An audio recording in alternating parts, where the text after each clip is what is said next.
Radio Pakistan ਸੱਜਣੋ ਤੇ ਮਿੱਤਰੋ, ਹੁਣ ਤੁਸੀਂ ਰੇਡੀਓ ਪਾਕਿਸਤਾਨ ਲਾਹੌਰ ਦੇ ਅਜ਼ੀਮ ਸਦਾਕਾਰ ਨਿਜ਼ਾਮਦੀਨ ਦੀ ਯਾਦ ਵਿੱਚ ਇੱਕ ਖਸੂਸੀ ਫੀਚਰ ਸੁਣੋਗੇ।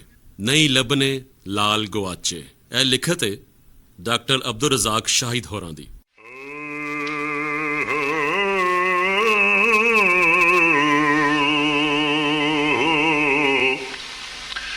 ਜੇਠ ਮੀਤੇ ਸਿਆਲ ਵਿੱਚ ਵਾਹ ਮੰਦੀ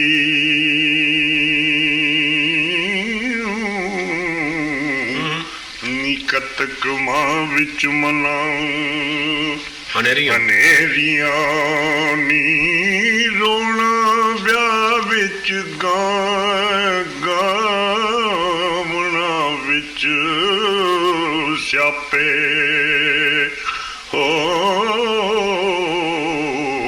ਦੇ ਸਤਰ ਮਜਲਿਸਾਂ ਕਰਨ ਮੰਦੇਰੀਆਂ।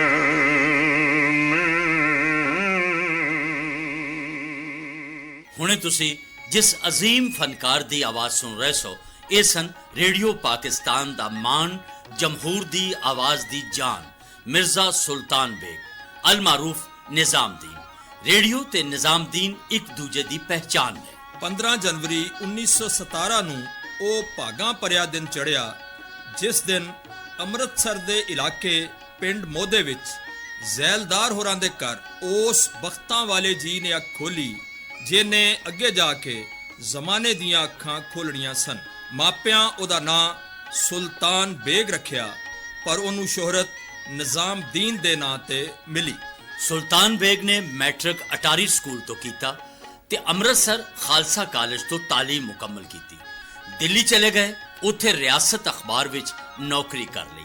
ਸਨ 39 ਵਿੱਚ ਲਾਮ ਲੱਗੀ ਤੇ ਬੰਦਿਆਂ ਦੀ ਲੋੜ ਵੱਧ ਗਈ। ਇੰਜ ਉਹ ਫੌਜ ਵਿੱਚ ਸਟੋਰ ਮੁਨਸ਼ੀ ਭਰਤੀ ਹੋ ਗਏ। ਜੰਗ ਮੁੱਕੀ ਤੇ ਉਹ ਮਹਿਕਮਾ ਰਾਸ਼ਨਿੰਗ ਵਿੱਚ ਮੁਲਾਜ਼ਮ ਹੋ ਗਏ। ਓਮ ਪ੍ਰਕਾਸ਼ ਰੇਡੀਓ ਦੇ ਸਦਾਕਾਰ ਸਨ। ਉਹਨਾਂ ਮਸ਼ਹੂਰ ਕਹਾਣੀਕਾਰ ਸ਼ੇਖ ਇਕਬਾਲ ਦੇ ਡਰਾਮੇ ਨੀਅਤ ਦਾ ਫਲ ਵਿੱਚ ਇੱਕ ਨਵੀਂ ਆਵਾਜ਼ ਮੁਤਾਰਫ ਕਰਵਾਈ। ਇਸ ਡਰਾਮੇ ਵਿੱਚ ਸੁਲਤਾਨ ਬੇਗ ਨੇ ਥਾਣੇਦਾਰ ਦਾ ਰੋਲ ਕੀਤਾ, ਜਿੱਥੋਂ ਉਹਨਾਂ ਦੀ ਨੀਅਤ ਨੂੰ ਚੰਗਾ ਫਲ ਲੱਗਾ। ਓਮ ਪ੍ਰਕਾਸ਼ ਨੇ ਦੱਸਿਆ ਕਿ ਸੁਲਤਾਨ ਬੇਗ ਦਿਹਾਤੀ ਪ੍ਰੋਗਰਾਮ ਵਿੱਚ ਬੰਦਿਆਂ ਦੀ ਲੋੜ ਹੈ, ਤੂੰ ਸਟੇਸ਼ਨ ਡਾਇਰੈਕਟਰ ਨੂੰ ਮਿਲ। ਉਹ ਰੇਡੀਓ ਸਟੇਸ਼ਨ ਆਪਣੇ JK ਮਹਿਰਾ ਸਟੇਸ਼ਨ ਡਾਇਰੈਕਟਰ ਸਨ। ਇਹ ਸਿੱਧੇ ਉਹਨਾਂ ਦੇ ਕਮਰੇ ਵਿੱਚ ਗਏ, ਪੰਜਾਂ ਦਾ ਨੋਟ ਕੱਢ ਕੇ ਕਹਿਣ ਲੱਗੇ, ਜੰਮੂ ਕਸ਼ਮੀਰ ਦਾ ਟਿਕਟ ਇੱਥੋਂ ਹੀ ਮਿਲੇਗਾ। ਉਹਨਾਂ ਆਖਿਆ, ਓਏ ਮੁੰਡਿਆ, ਇਹ ਬੱਸਾਂ ਦਾ ਅੱਡਾ ਨਹੀਂ। ਤੇ ਸੁਲਤਾਨ ਬੇਗ ਹੋਰਾਂ ਆਖਿਆ, ਬਾਹਰ ਲਿਖਿਆ ਹੋਇਆ J&K, ਯਾਨੀ ਕਿ ਜੰਮੂ ਐਂਡ ਕਸ਼ਮੀਰ।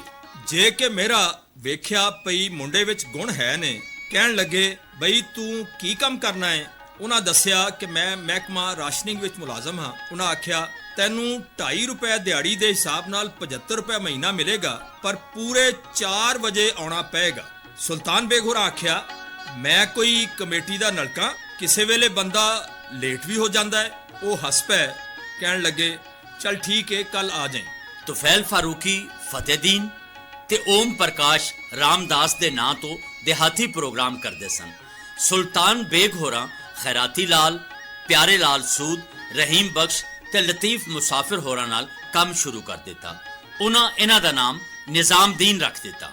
ਇੰਜ ਮਿਰਜ਼ਾ ਸੁਲਤਾਨ ਬੇਗ ਆਉਣ ਵਾਲੇ ਵਕਤਾਂ ਵਿੱਚ ਨਿਜ਼ਾਮਦੀਨ ਦੇ ਨਾਂ ਨਾਲ ਸ਼ੋਹਰਤ ਦੀਆਂ ਉਚਾਈਆਂ ਤੇ ਇੱਕ ਰੋਸ਼ਨ ਸਿਤਾਰੇ ਵਾਂਗ ਜਗਮਗਾਉਣ ਲੱਗ ਪਏ। ਉਹਨਾਂ ਦਾ ਕਿਰਦਾਰ, ਉਹਨਾਂ ਦੀ ਸ਼ਖਸੀਅਤ ਤੇ ਅਜਿਹਾ ਗਾਲਿਬ ਆਇਆ ਕਿ ਮਿਰਜ਼ਾ ਸੁਲਤਾਨ ਬੇਗ ਕਿਤੇ ਦੂਰ ਪਿੱਛੇ ਰਹਿ ਗਿਆ ਤੇ ਨਿਜ਼ਾਮਦੀਨ ਲੋਕਾਈ ਦੇ ਦਿਲਾਂ ਦੀਆਂ ਧੜਕਣਾਂ ਵਿੱਚ ਵਾਸਾ ਕਰ ਗਿਆ।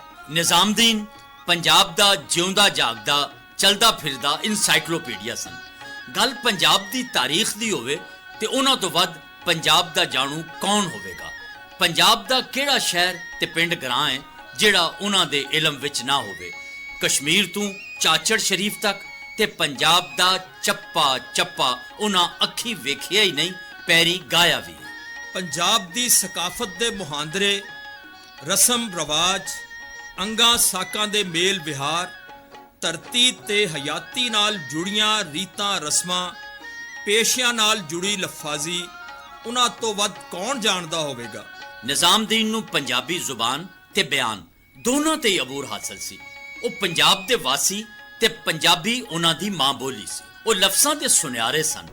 ਲਫ਼ਜ਼ਾਂ ਨੂੰ ਮੌਕੇ ਦੀ ਮੁਨਾਸਬਤ ਨਾਲ ਆਪਣੀ ਗੱਲ ਵਿੱਚ ਇੰਜ ਜੜਦੇ ਜਿਵੇਂ ਸੁਨਿਆਰਾ ਨਗੀਨਿਆਂ ਨੂੰ ਟੂੰਬਾਂ ਵਿੱਚ ਜੜ ਕੇ ਉਹਨਾਂ ਨੂੰ ਅਨਮੁਲਾ ਬਣਾ ਦਿੰਦਾ ਹੈ। ਉਹ ਬਖੂਬੀ ਜਾਣਦੇ ਸਨ ਕਿ ਕਿੱਥੇ ਸ਼ੇਰਾਂ ਦਾ ਟਾਂਕਾ ਲਾਉਣਾ ਹੈ, ਮੁਹਾਵਰਿਆਂ ਦੇ ਮੋਤੀ ਕਿਵੇਂ ਜੜਨੇ ਨੇ, ਅਖਾਣਾਂ ਦੀ ਹੁੱਕ ਕਿੱਥੇ ਲਾਉਣੀ ਹੈ, ਮਾਈਏ ਬੋਲੀਆਂ ਦਾ ਸੁਹਾਗਾ ਕਿੰਨਾ ਪਾਉਣਾ ਹੈ, ਤੰਜ਼ ਦਾ ਖੱਟਾ ਕਿੰਨਾ ਵਰਤਣਾ ਹੈ, ਮਜ਼ਾ ਦੀ ਪਾਲਿਸ਼ ਕਿੰਨੀ ਕਰਨੀ ਹੈ, ਤਾਂ ਜੇ ਜ਼ੇਵਰ ਦੀ ਦਖ ਦੂਣੀ ਚੌਣੀ ਹੋਵੇ ਤੇ ਹੁਸਨ ਦੇ ਸਿੰਗਾਰ ਦਾ ਸਬਬ ਬਣੇ।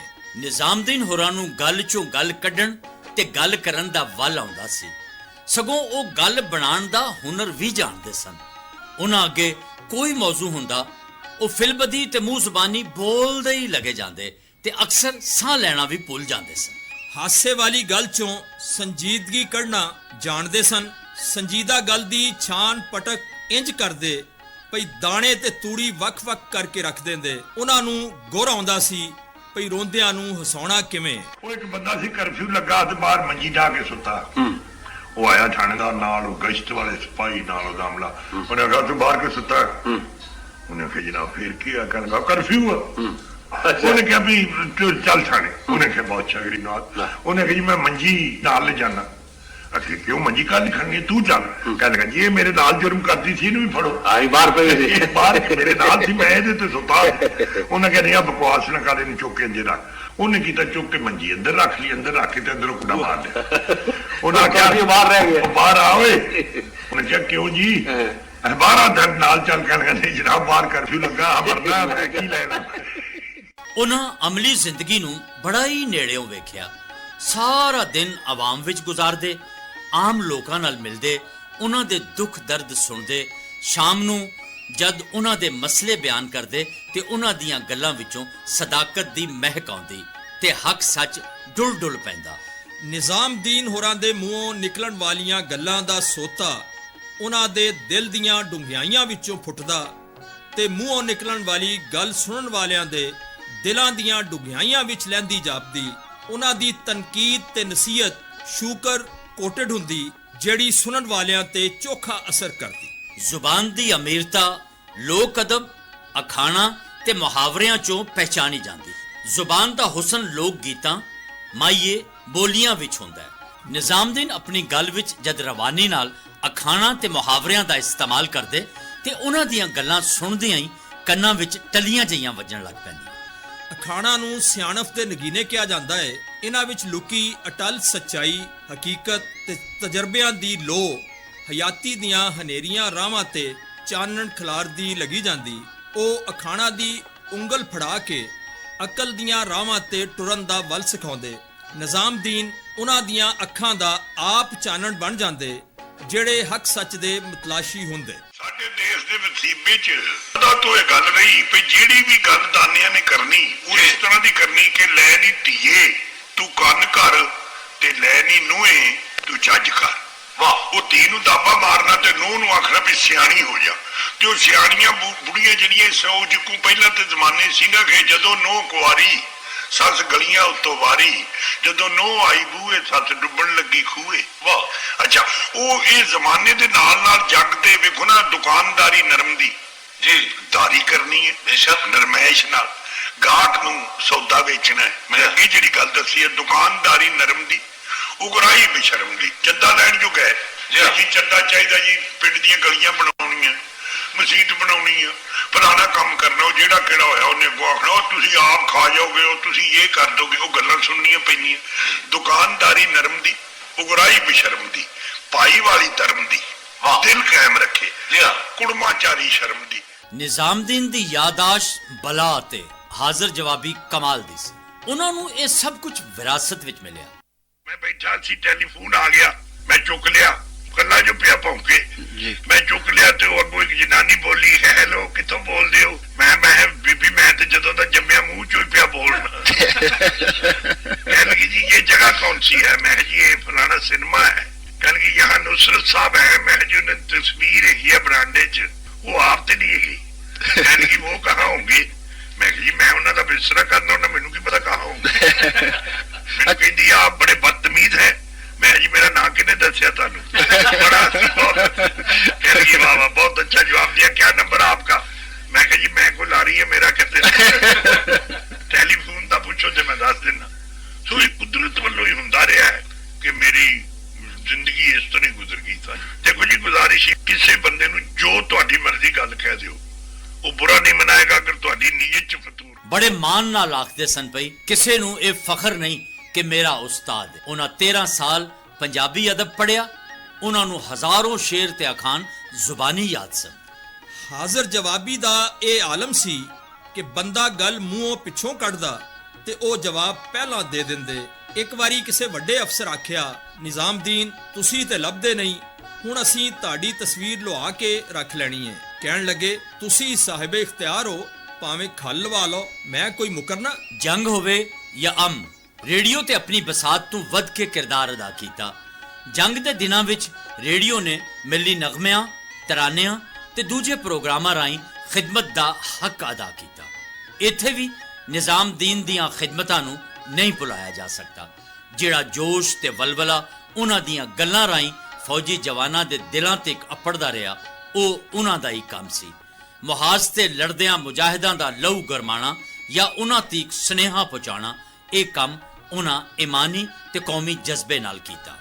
ਜੰਗ ਦੇ ਦਿਨਾਂ ਵਿੱਚ ਉਹ ਆਪ ਸਾਰਾ ਦਿਨ ਮੁਖਤਲਿਫ ਮਹਾਜ਼ਾਂ ਤੇ ਜਾ ਕੇ ਖਬਰਾਂ ਇਕੱਠੀਆਂ ਕਰਦੇ ਤਾਂ ਜੇ ਆਪਣੀਆਂ ਗੱਲਾਂ ਵਿੱਚ ਸਦਾਕਤ ਦਾ ਰੰਗ ਭਰ ਸਕਣ। ਉਹਨਾਂ ਭਾਰਤੀਆਂ ਨੂੰ ਚੈਲੰਜ ਦਿੱਤਾ ਭਈ ਕੋਈ ਭਾਰਤੀ ਰੇਡੀਓ ਤੇ ਆ ਕੇ ਮੇਰੇ ਵਾਂਗ ਦੁੱਧ ਪੁੱਤ ਦੀ ਸਹੁੰ ਖਾ ਕੇ ਆਖੇ ਜੋ ਕਹਾਂਗਾ ਸੱਚ ਕਹਾਂਗਾ।